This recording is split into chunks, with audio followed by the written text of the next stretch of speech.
John Boehner there, the Republican in the US. Unfortunately, we've got to cut into that now because the Prime Minister, Julia Gillard, has begun a press conference in Melbourne. She's with the former British Prime Minister, Tony Blair. Well, good afternoon to everyone, and can I offer a very sincere welcome to Tony Blair, who is with me today.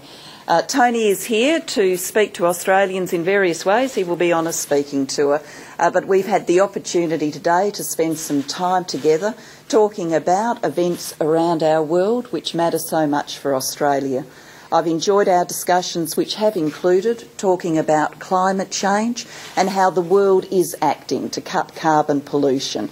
Our discussions which have included circumstances in Europe with the European economy. We've spent some time reflecting on the tragic events in Norway. And we've also had an opportunity to discuss the work that Tony Blair is doing in the Middle East, work that is of importance to that region and to the world in general. I've joked with him as I've walked down the stairs that I'm here all the time and you, the journalists in the room, will be more interested in listening to him. So I'll turn to Tony now for some comments and we'll take questions. Yes, you'll be intriguing because you're not always here. Well, thank you very much, Prime Minister. Julia, it's a real pleasure to be here with you in Australia and Melbourne. And I think you very accurately summarised the content of our conversations. Perhaps I'd just say one word in particular about what's happened in Norway, which is appalling and tragic. And I think it's just important people in Norway know that today, right around the world, everyone is standing with them in sympathy and solidarity.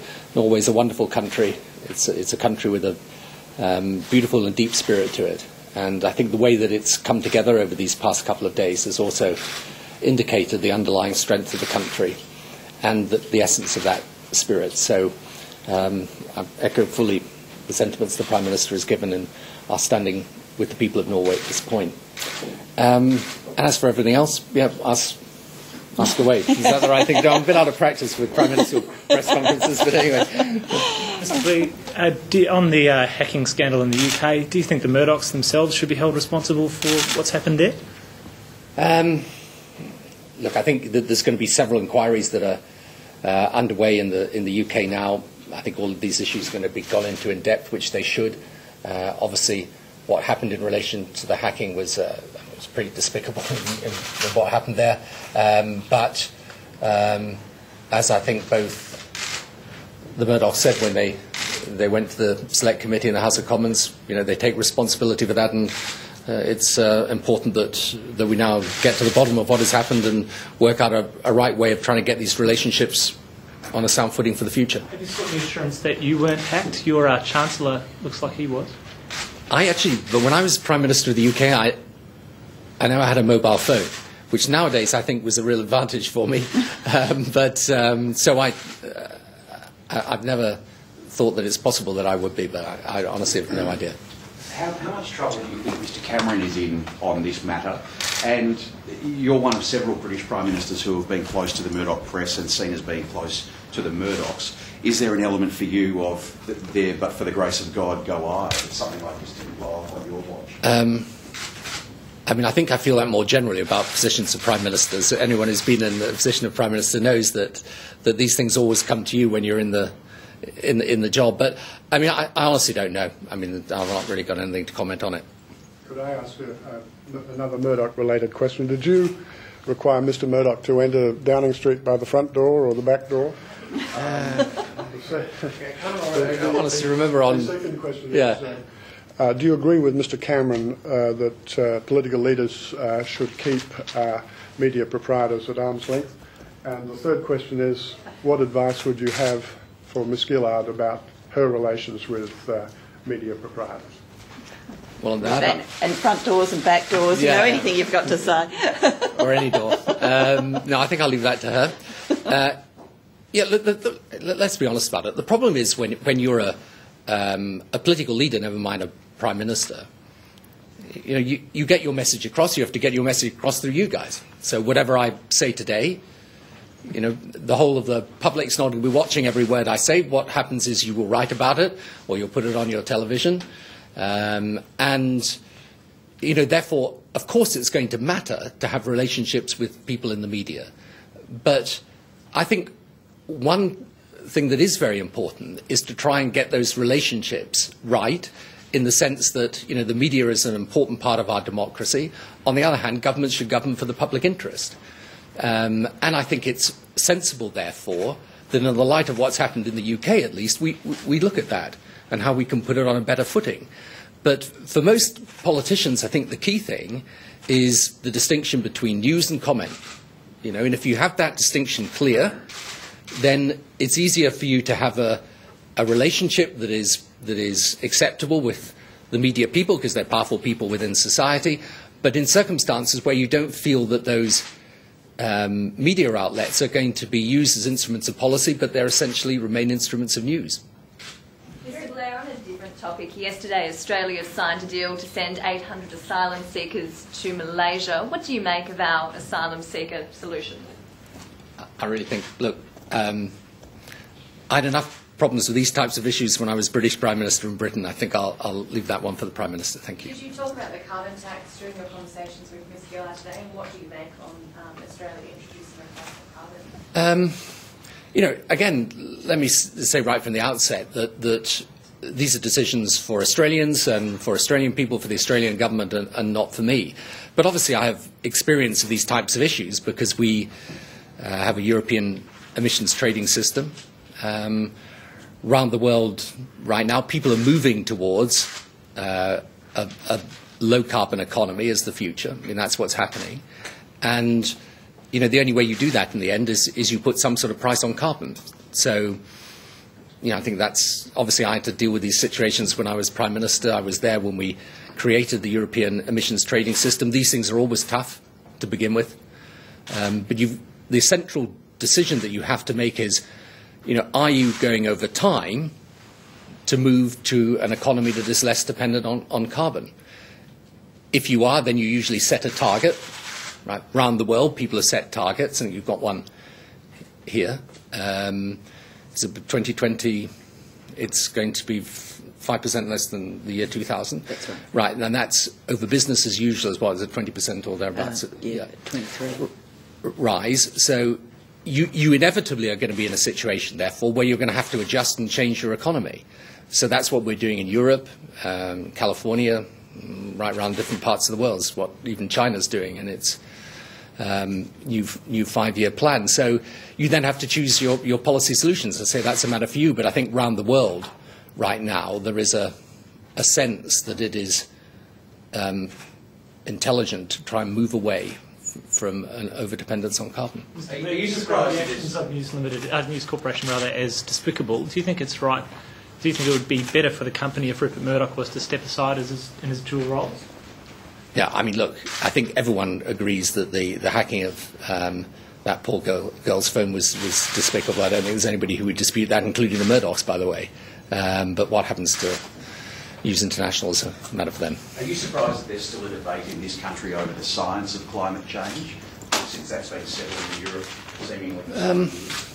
Look, I tell you what I think about this, because as I say, I've handled this for many years myself, and I put the issue of climate change on the 2005 G8 agenda. What I think, I mean, I'm not a scientist, and I'm aware of the fact there are still people who dispute the science of climate change.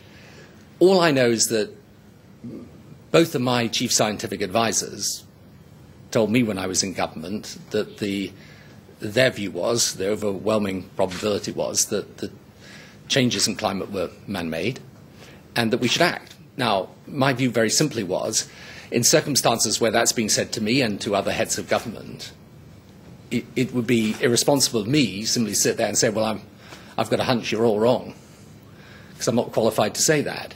So I think, you know, back our way, at least, I think this argument it's about climate change. It's also for us about energy security as well, frankly. And there's a view that the consensus is that this is a real problem. We've got to tackle it.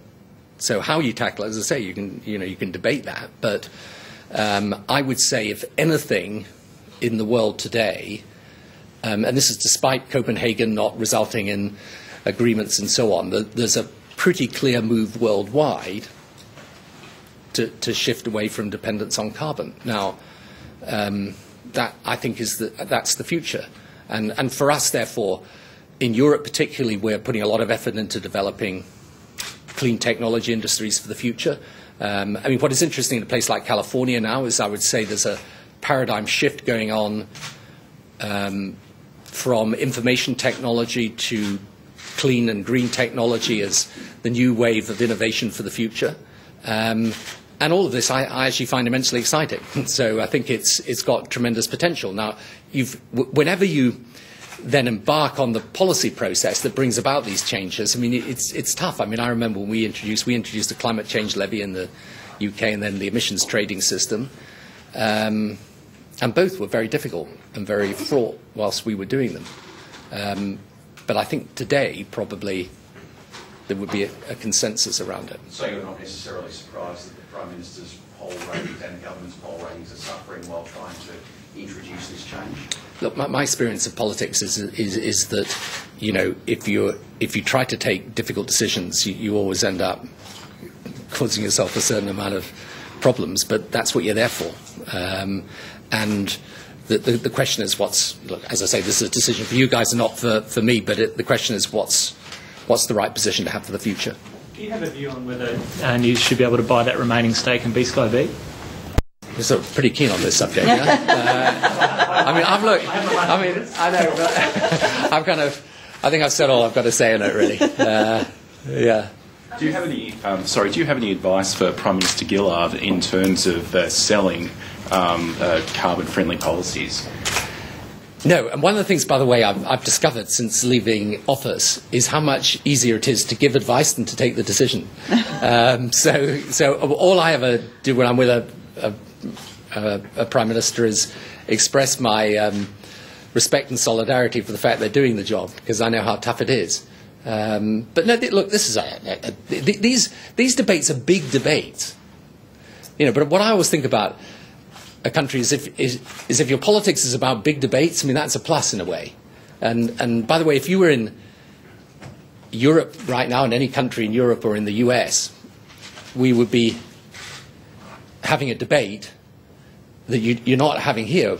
I think, are you not due to return to fiscal balance in, was it 2013 or something? Yeah, 12-13. We'd be pretty happy to be in that situation back in Europe at the moment, or in the US. So, you know, this debate over the carbon policy, of course, it's going to be a big debate, but that's what democracy and politics is about. Just on the Malaysian deal, how can you guarantee that people will be treated a certain way, guarantee that treatment when they're being held in another country? And is that unrealistic to expect that country to live up to that standard? Well, we've entered an agreement with Malaysia. The agreement was made public yesterday and signed yesterday. It's got protections of human rights for people who are transferred by Australia to Malaysia. And of course, we've entered that agreement on the basis that both governments signing the agreement will honour their obligations under it. Prime Minister, do you think you could learn a thing or two about policy and political salesmanship from Mr Blair? I've had the opportunity to meet with Mr Blair before. Everybody around the world's always got something to learn, and it's always good to have an exchange with people from other parts of the world and see the world for a moment through their eyes. So I've enjoyed our discussions. Here on pricing carbon, I will keep explaining to the Australian people how this will work, that it will enable us to cut carbon pollution, cut taxes, increase pensions, and of course it also enables us to seize clean energy opportunities. Mr Blair before referred to California. I remember visiting California a number of years ago, and when I did, I came back struck by the fact that people were talking about reducing carbon in the language of opportunity, the opportunities for the future, the opportunities for a clean energy future. Well, there's no better country on earth to realise those opportunities than Australia, and the package that I announced will enable us to realise that clean energy future. Mr Blair, just on the European debt crisis,